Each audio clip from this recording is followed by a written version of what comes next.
नमस्कार आपण समस्त को टेक विज्ञान चैनल रे स्वागत। तो बंधुगण यही वीडियो मु आपण मानक गोटे चमत्कार बीज मंत्र बा शक्ति मंत्र विषय कहबी जो मंत्र द्वारा आपण माने जहाँ चाहिए ताहा करि परिबे।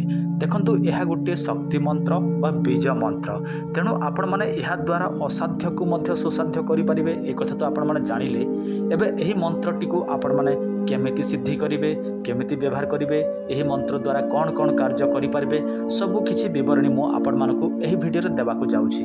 जदि आपण मानको विश्वास भगवान उपरे अछि, शक्ति उपरे अछि, मंत्र उपरे अछि ताहले आपण माने एही वीडियो को संपूर्ण भाव में देखंतु किछि सिखिया पई। आ जदि आपण मानकर कोनोसी जगह रे विश्वास नाही, किछि सिखिया पई चाहंती नाही ताहले आपण माने अजथा देखंतु नाही। प्रथमे आमे मंत्र विषय जानिबा। ओम ह्रीं फट स्वाहा। देखंतु यह हेउछि बीज मंत्र। यह हेउछि 10 महाविद्यांकर बीज मंत्र। आ 10 महाविद्यारे 10टी देवी रहंती बा 10टी रूप रहे, किंतु आपण माने एही ह्रीं बीज द्वारा 10 महाविद्यारू जे कौनसी गोटे विद्या को आपण माने प्रसन्न करि परिबे। आ जदि आपण माने भाबंती 10 महाविद्या अलगा अलगा, देखंतु सेटा तांको रूप अलगा अलगा, किंतु से जणे ही 10टी रूप नै छंती। आपण माने जानिबा उचित। वर्तमान आमे एही मंत्रटी केमिति प्रयोग करिवे बा केमिति सिद्धि करिवे, एथि पय केउ दिन आवश्यक। आपण माने देखंतु एकादशी, आपण माने एकादशी दिन कौन करिवे, ब्रह्म मुहूर्तरू स्नान करिवे, ता सहित निज देहरे गाई घी लगेबे एवं स्नान इत्यादि कर्म करिवे। तापर आपण माने गोटे तृण निर्मित आसन नेबे एवं उत्तर किंबा पूर्व को मुह करिकी गोटे दीप जालिबे, सेटा अखंड दीप जालिबे। तापर कौन करिवे, आपण माने निजर अंगन्यास करन्यास तापर विभिन्न प्रकार आमर अच्छी नीति नियम से सब पालन करिवे। तापर एही मंत्रटी को आपण माने 108 थर उच्चारण करिवे।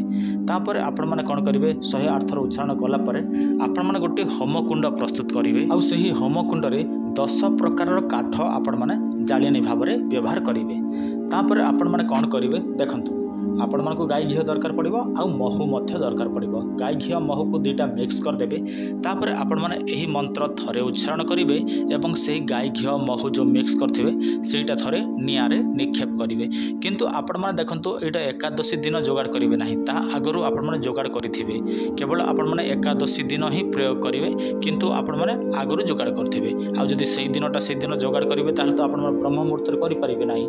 सेति पई आपण माने आगरु एहा जोगाड़ करिथिबे। जते बेले आपण मानकर घी महूर आहुति 108 थर पूर्ण हब, तापर आपण को गोटे अदृश्य शक्तिर दर्शन हब। किंतु देखंतु एटा अदृश्य शक्ति होय तो आपण को किछि शब्द सुबा जाई पारे, होय तो किछि छाया दर्शन होई पारे, होय तो आपण को कोनसी रूप दर्शन होई पारे, किंतु आपण माने प्रत्यक्ष भाव रे देवी को दर्शन करि परिबे नाही। काहे कि ना जदि आपण माने देवी को प्रत्यक्ष भाव रे दर्शन करिवे ताहले होय तो आपण माने तांको तेज को संभाली पारिबे नाही, तेणु से व्यक्तिर मृत्यु मध्य होई थाए। आ गोटे कथा, केवल आपण को दर्शन हब किंतु आपण को कौनसी बर देवे सेटा भाविबे नाही।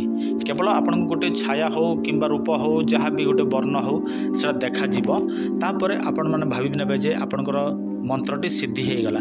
तापर आपण माने सही मंत्र को उच्चारण करिकी आपण माने जहाँ चाहिए ताहा करि परिबे, जहाँ चाहिए ताहा प्राप्त करि परिबे। एबे आपण माने भाबबे आमे कोन चाहिबो। देखंतु सेटा आपणको ऊपर निर्भर करे जे आपण कौन चाहिए। आपण माने धन चाहिए, काहाको बशीकरण चाहिए, काहाको मारिबे, काहाको तारिबे, सेटा आपणको ऊपर निर्भर। आपण माने एही मंत्र को भाव में व्यवहार करिवे।